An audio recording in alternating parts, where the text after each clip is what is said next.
semuanya, gimana nih kabarnya? Semoga sehat selalu ya. Sebelumnya perkenalkan, namaku Elizabeth Carolina Pangestu dengan NIM 43114190006 dari Prodi Kimia Universitas Negeri Semarang.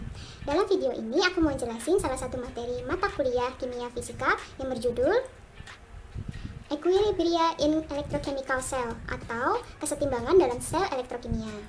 Tetapi sebelum masuk ke pokok pembahasan, aku mau jelasin sedikit apa itu elektrokimia. Elektrokimia mempelajari suatu reaksi kimia yang disebabkan oleh energi listrik serta semua reaksi kimia yang menghantarkan listrik. Namun, sel elektrokimia sering didefinisikan sebagai sel yang menghasilkan energi listrik akibat reaksi kimia dalam sel tersebut, seperti sel Galvani dan sel Volta. Sedangkan, sel yang menghasilkan reaksi kimia akibat energi listrik disebut dengan sel elektrolisis. Sel elektrokimia dapat didefinisikan sebagai suatu sistem yang terdiri dari dua elektroda yang terpisah minimal oleh satu macam fasa elektrolit. Dapat dilihat pada gambar 1, yaitu elektroda logam seng dan kawat perak yang memiliki perbedaan potensial yang terukur. Selanjutnya ada potensial listrik, atau dengan lambang P. Potensial listrik ialah besarnya energi potensial listrik pada setiap satu satuan muatan. Potensial listrik juga merupakan besaran skalar yang berkaitan dengan kerja dan energi potensial pada medan listrik. Dengan persamaan, V sama dengan EP per Q, atau P sama dengan kerja per muatan. Tetapi, jika terdapat P1 dan P2 dalam suatu wadah, maka ada dua kerja yang diperlukan untuk membawa muatan listrik. Sehingga, rumusnya menjadi W1 ditambah W12 sama dengan W2, yang dimana W12 adalah kerja total untuk membawa muatan dari titik 1 ke titik 2. Maka, penyederhanaan rumus tersebut menjadi W12 sama dengan W2 dikurang W1. Sehingga menjadi P2 dikurang P1 sama dengan W12 per Q. Perbedaan potensial listrik terjadi akibat adanya dua kerja yang dibutuhkan untuk membawa muatan positif dari titik 1 ke titik 2. Pada proses ini, dihasilkan persamaan untuk memperoleh elemen kerja yang dikeluarkan pada sistem, yaitu W12 sama dengan negatif kerja yang dihasilkan, atau sama dengan beda potensial antara potensial listrik 2 dengan potensial listrik 1. Oke, sekarang kita masuk ke pokok pembahasan. Terdapat 6 pokok pembahasan yang akan dibahas pada video kali ini. Yang pertama ada potensial kimia dari spesies yang diisi, kedua diagram sel, ketiga energi Gibbs dan potensial, keempat elektroda hidrogen, kelima potensial elektroda, dan yang terakhir jenis-jenis elektroda.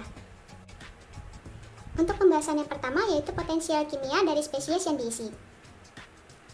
Kecenderungan lepasnya partikel bermuatan ion atau elektron dalam satu fasa bergantung pada potensial listrik dari fasa tersebut.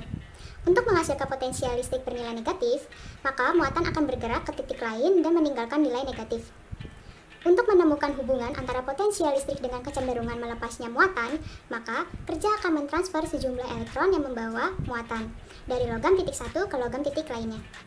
Jika kerja yang dihasilkan bernilai negatif, untuk selisih beda potensial titik 2 dan titik 1, maka proses tersebut mengalami transfer secara reversibel. Dan bila kerja yang dihasilkan bernilai positif, energi Gibbs akan mengalami penurunan menjadi negatif. Sehingga, diperoleh persamaan energi Gibbs sama dengan beda potensial logam titik 2 dan titik 1. Tetapi, dalam potensial elektron kimia, jika mol elektron yang mengalami perpindahan, maka diperoleh persamaan energi Gibbs sama dengan potensial elektron titik 2 dikurang potensial elektron titik 1 dengan keterangan Dn merupakan besaran mol elektron. Saat sejumlah elektron yang membawa muatan dihubungkan dengan Faraday, akan menyebabkan nilai Faraday menjadi negatif dengan persamaan dq sama dengan negatif Fdn dengan nilai F sebesar 96484,56 kolom per mol. Sehingga, jika digabungkan persamaan sebelumnya akan membentuk persamaan baru yaitu potensial elektron titik 2 dikurang potensial elektron titik 1 sama dengan Faraday yang bernilai negatif buka kurung potensial listrik titik 2 dikurang potensial listrik titik 1. Setelah dilakukan penyederhanaan terhadap persamaan-persamaan sebelumnya, diperoleh hubungan antara potensial listrik dengan Faraday yang dimana melibatkan muatan pada spesies yaitu potensial elektrokimia sama dengan μe ditambah Zi Faraday P, yang dimana μe adalah potensi kimia biasa dan Z adalah muatan pada spesies. Selanjutnya ada konvensi untuk bahan kimia potensi spesies muatan. Untuk yang pertama ada ion dalam larutan berair, dengan potensial listrik bernilai 0 dan potensi elektrokimia sama dengan potensi kimia biasa. Lalu, ada elektron dalam logam dengan potensial elektrokimia bernilai 0 dan Faraday bernilai negatif pada potensial listrik. Dan yang terakhir adalah elektroda hidrogen standar yang bernilai 0. Pembahasan yang selanjutnya adalah diagram sel. Sel elektrokimia diwakili oleh diagram yang menunjukkan teroksidasi dan tereduksi dalam bentuk zat elektroaktif, serta spesies lain yang mungkin terlibat dalam reaksi elektroda. Sel elektrokimia terdiri dari dua setengah sel dengan kedua elektroda yang dihubungkan dengan kawat, sedangkan kedua larutan dihubungkan dengan jembatan garam. Perbedaan potensial listrik antara kedua elektroda diukur dengan potensiometer. Dapat dilihat pada gambar 2, yaitu sel elektrokimia dengan elektroda logam tembaga dan logam perak yang dihubungkan oleh jembatan garam. Next, kita lanjut ke pembahasan energi Gibbs dan potensial sel. Berdasarkan sel Daniell, dengan melibatkan n elektron pada suatu reaksi akan menunjukkan apakah reaksi sel tersebut berjalan spontan, tidak spontan, atau setimbang. Dengan ini, didapatkan persamaan elektron dikali Faraday dengan beda potensial kurang lebih sama dengan perubahan energi Gibbs yang bernilai negatif. Hubungan antara potensial sel dengan energi Gibbs disertai dengan reaksi sel. Dalam kasus ini, nilai beda potensial bergantung pada arus. Pergerakan arus cenderung menuju nilai 0 untuk mencapai kesetimbangan. Arus yang dimaksud adalah gaya gerak elektron sel atau potensial sel reversible. Dengan persamaan, elektron Faraday dengan potensial sel reversible sama dengan perubahan energi Gibbs bernilai negatif. Pada tabel di samping, perubahan energi Gibbs dengan nilai negatif dan potensial sel bernilai positif, maka reaksi sel bersifat spontan.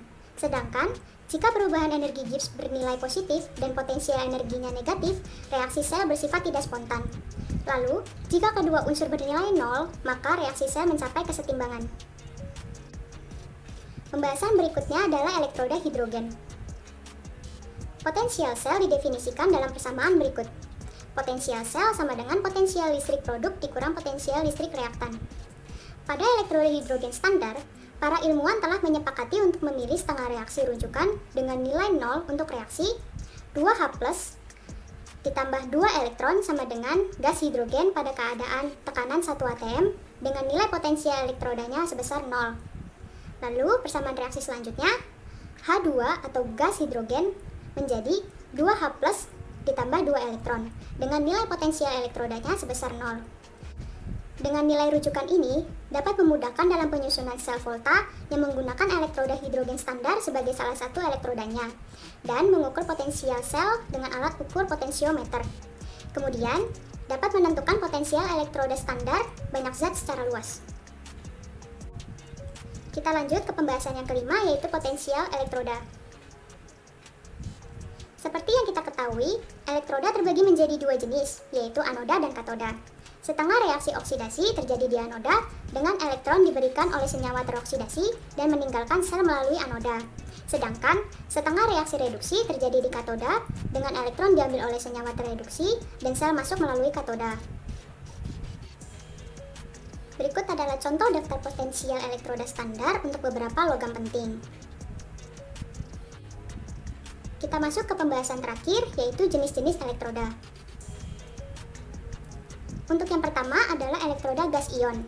Elektroda gas ion terdiri dari elektron-elektron inert, seperti platina atau grafit, yang mengalami kontak dengan gas dan menyebabkan ion terlarut. Contohnya adalah gas klorin dengan grafit.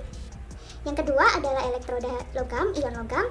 Elektroda terdiri dari potongan logam yang direndam dalam larutan yang mengandung ion logam. Contohnya adalah logam seng dengan logam tembaga. Yang ketiga, ada elektroda logam anion garam yang tidak larut. Elektroda jenis ini biasanya disebut elektroda jenis kedua, yang dimana terdiri dari potongan logam yang direndam dalam larutan yang mengandung garam padat, yang tidak larut dalam logam, dan anion dari garam. Sebagai contoh, ada perak dengan perak klorida. Dan yang terakhir ada elektroda oksidasi reduksi. Setiap elektroda melibatkan oksidasi dan reduksi dalam prosesnya. Logam inert yang biasanya digunakan adalah platinum yang direndam dalam larutan yang mengandung dua spesies terlarut dalam keadaan oksidasi yang berbeda. Sebagai contoh, ada elektroda ion besi dan besi. Cukup sekian materi mengenai kesetimbangan dalam sel elektrokimia yang telah aku sampaikan. Tetap jaga kesehatan dan patuhi protokol kesehatan ya. Jangan lupa untuk di-like video ini jika kamu suka, lalu share, komen, and subscribe ya. Semoga bermanfaat. Bye-bye.